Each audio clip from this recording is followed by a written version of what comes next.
Bonjour, je vous présente l'album de naissance Nina, fait pour une petite fille qui aura bientôt 1 an. Alors voilà, sur le thème des fées.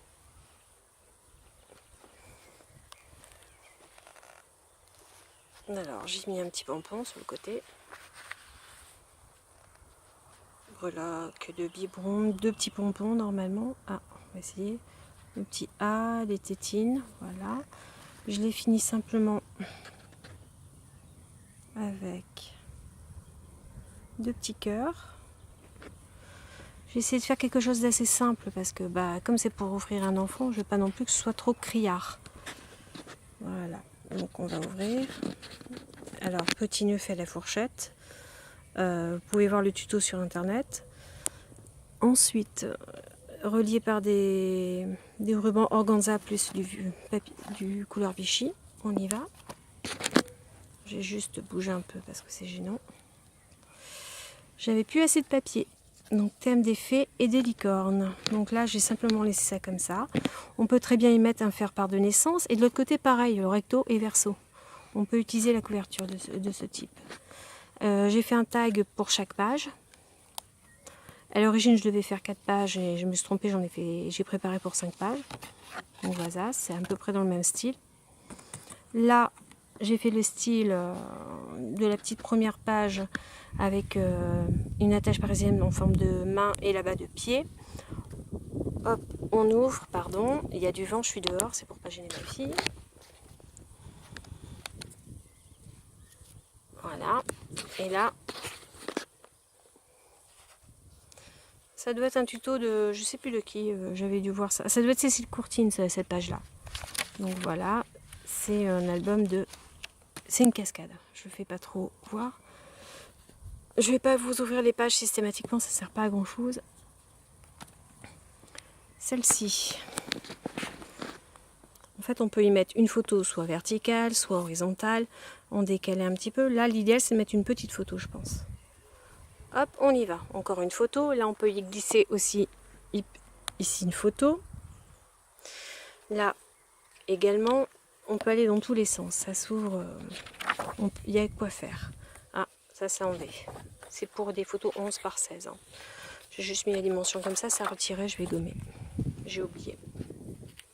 Hop, on ferme, c'est aimanté. Ensuite, ici, pareil. Là, c'est le tag qui se glisse, donc je ne vais pas vous l'ouvrir. Là, également un tag.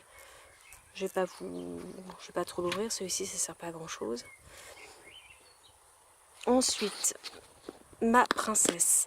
Donc on peut y glisser une photo. L'idéal c'est de mettre du papier cuisson juste en dessous pour quand on colle la photo pour éviter en fait de venir mettre directement la colle sur la photo. Bon ça c'est juste une petite parenthèse.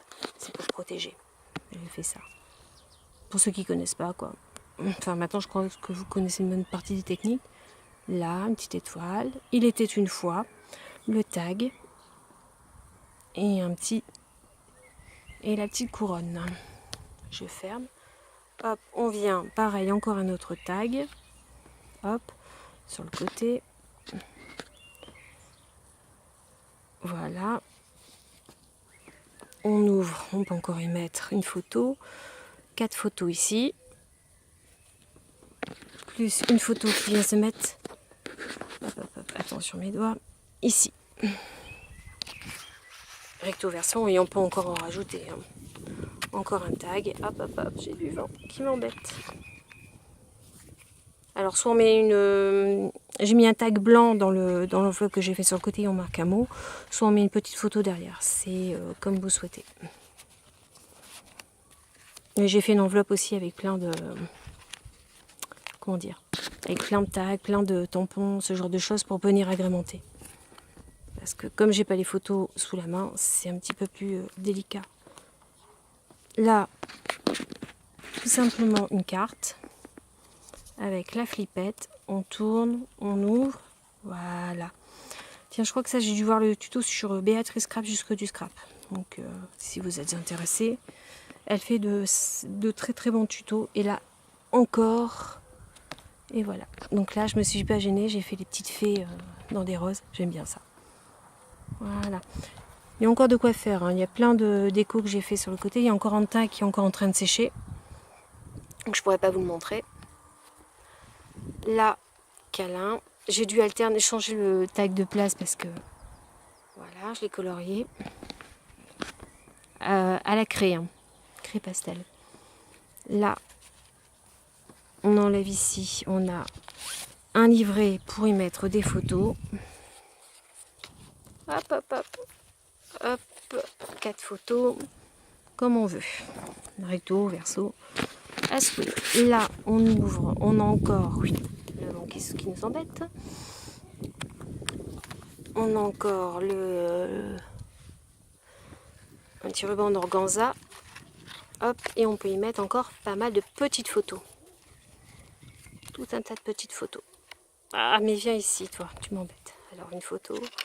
2, 3, j'ouvre pas trop parce que comme je suis dehors, j'ai pas envie de salir l'album. Je l'ai mis sur un coussin. Et hop, on y va jusqu'au... On peut ouvrir ici. Et vous pouvez encore mettre une photo ici sur le papier violet. Il n'y a pas de souci. Allez, on va fermer. Je fermerai correctement après. Hop, on ferme. Qu'est-ce qu'on a? On a encore une flippette ici. Hop, voilà. Voilà, encore notre papier. J'ai alterné différents papiers. J'avais un papier de fée que j'avais acheté je sais plus où. Un papier qui m'a été donné par la personne licorne parce qu'elle aimait bien ce coloris. Et encore des restes de papier que j'avais sur le côté. Je crois que j'en ai... Je sais pas combien j'ai utilisé de papier, mais voilà encore un tag. Photo, Precious. Voilà. Des tampons que j'ai pu mettre un peu partout. Ici, ça c'est cette page que j'ai dû faire en catimini parce que c'était pas prévu. Encore une page. Là, voilà. Là, je pense que juste pour une grande photo, ça suffirait. Après, vous faites comme vous voulez, petite ou plusieurs petites, plusieurs. Mais bon, c'est vrai qu'une fois de temps en temps, une grande et alterner des petites, des grandes et autres, c'est sympa. Et la petite dernière qui se trouve ici. Là aussi, pas mal de. J'ai fait pas mal de tags. Donc voilà. Les pages font. Ça va être. Je sais plus. 18 par 18. Enfin, j'ai fait des feuilles rectangulaires, carrées. Alors, ça doit être. Non, les feuilles font 20 par 20. Les feuilles blanches derrière. C'est du 20 par 20. Mon fond donc fait 19,5 par 19,5. Et après, j'ai fait selon le reste. Voilà, une petite licorne encore pour finir. Et puis, je disais, on peut mettre éventuellement le faire-part de l'autre côté. Ouais, pour faire un recto verso, si jamais vous en avez encore. J'espère que ça vous aura plu. Bye bye.